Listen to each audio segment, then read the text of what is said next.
In this video, we'll be going over 6 exercises for week 6 of the mid-recovery program.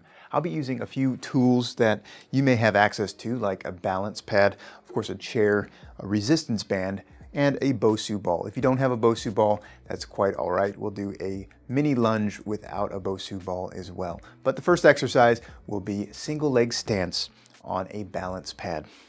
So position your balance pad in a way where you have access to a chair for support and aim to stand on one leg. We're going to do this for 30 seconds on each side, maintaining a nice upright balance.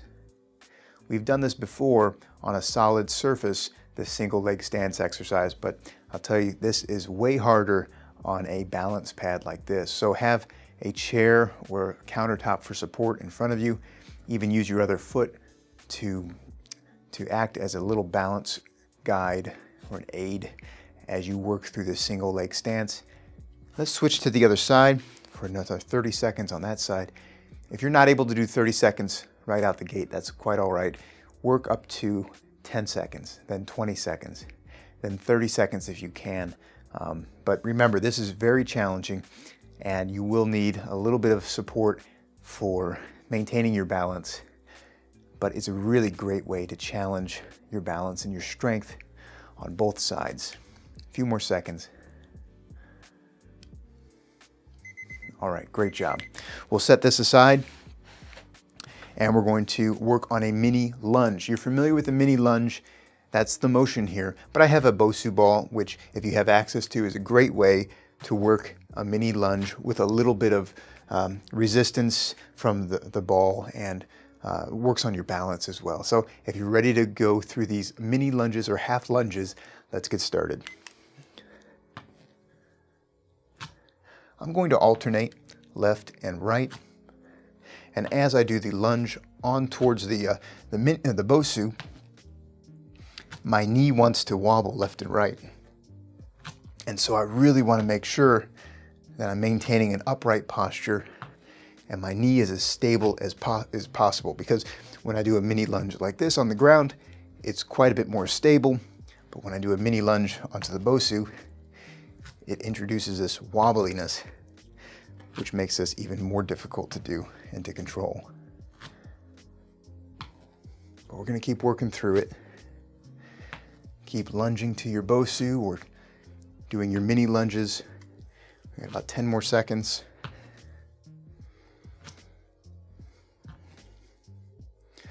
Last one. Okay, great job with that. The next movement we'll do at the bed or couch is a bridge with some resistance bands around the legs. So we'll position the resistance bands around the knees and set ourselves up into this position where we'll perform a bridging motion. Now this exercise targets the glute muscles, so we want to squeeze our buttocks muscles as we lift up off of the table and come back down. We'll aim to perform 10 to 12 of these, so if you're ready, let's get started. Lift your buttocks off the table and come back down.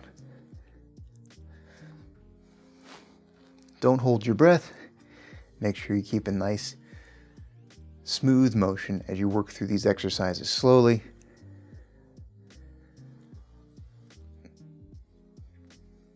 If you can't go as high to start, then go as high as you can comfortably.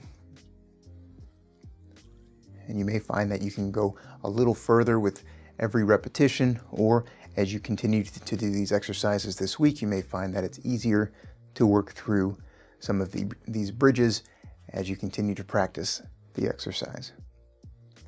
A couple more. And last bridge. Great job. Take your time in sitting up to get your bearings before we work onto the next exercise. Hey, if you enjoy having someone to do these exercises with, I would love it if you gave this video a like below. Also, if you're finding this format to be helpful, I think you're going to find this book to be even more helpful. Total Knee Replacement Made Simple. I wrote this book for people like you who want a little extra guidance on how to progress through your total knee replacement exercises and rehab. Plus, we go over a lot of information on how to prep for your knee replacement, prehab exercises, post-op, and a 12-week roadmap of what exercises you can do to continue your progression of strength and balance after you're done with physical therapy. I know you're going to find this to be really helpful, so take a look at where you can find it at totalkneebook.com. Now let's get back to some of these exercises. All right, for this exercise, we're going to continue with the balance pad, and we're going to introduce the heel raise exercise. That goes up onto your toes, lifting your heels off the ground, but makes it a little bit more challenging on the balance pad. If you don't have one of these, you can, of course, do the heel raises on the ground, but if you're ready to get started, let's get moving. So raise up onto your toes and back down. Nice slow control as we work through about a minute of these. One of the ways you can make this more challenging is go to the edge of the balance pad so your heels almost touch the ground and raise yourself up and come back down. You'll be working through an even greater range of motion, which makes it more challenging, and even more so by being on this uneven surface. So that's a really nice way that I like to progress this heel raise exercise, using a balance pad, standing on the edge of it and working up to a minute of these heel raises as you're able to. About 10 more seconds. Calves might be burning a little bit. Take breaks as you need, but you're doing great. One more of these. And nice job. All right, if you still have that resistance band, I'm going to have you put this band around your legs.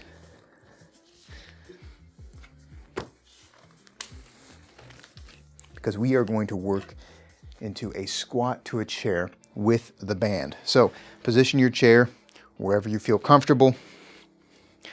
And this is just as the exercise sounds. We'll squat down to the chair, stand back up using the resistance band to maintain that pressure against our knees. So if you're ready, let's get started. Don't sit for too long. I don't want you to get too comfortable down there. Very good. Remember, on this exercise, lead with your butt back and then come back up, remembering to put your nose over your toes. That'll really help you to stand tall using all the muscles in your legs. If you need to initially press up against your chair or your legs or have some support, that's fine. But at this stage, I hope that your legs are getting strong enough that you're able to get out of a chair, no hand support. About 15 more seconds of squats.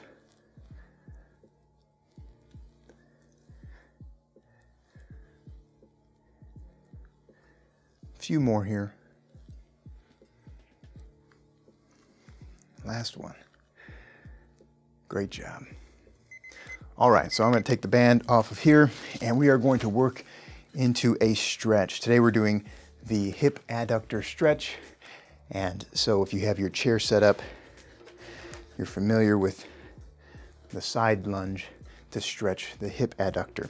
So the hip adductor on the inside of the leg gets stretched when we move away from that leg, keeping it straight. So we're going to do 30 seconds on each side. If you're ready, let's get started. Hold that stretch. You'll feel that on the inside of your thigh. Remember to keep breathing. Don't hold your breath here. Nice upright posture. Just allowing that leg to go out to the side slightly so you feel a stretch on the inside of the leg. A few more seconds on this side, and then we'll switch to the other side. Good, ease out of that. Straighten out that other side. Lean against it. Have a chair for support if you need it. You don't need to lean over a ton to feel a good stretch on the inside. It's just all about nice posture. Easy into the stretch.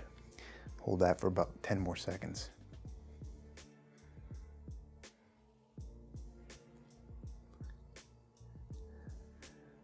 Take your time and standing up tall. Great job through all of these exercises. Remember, hit repeat, go through these again 1 to 2 more times, and continue all throughout the rest of the week before progressing to the next series of exercises. Great job.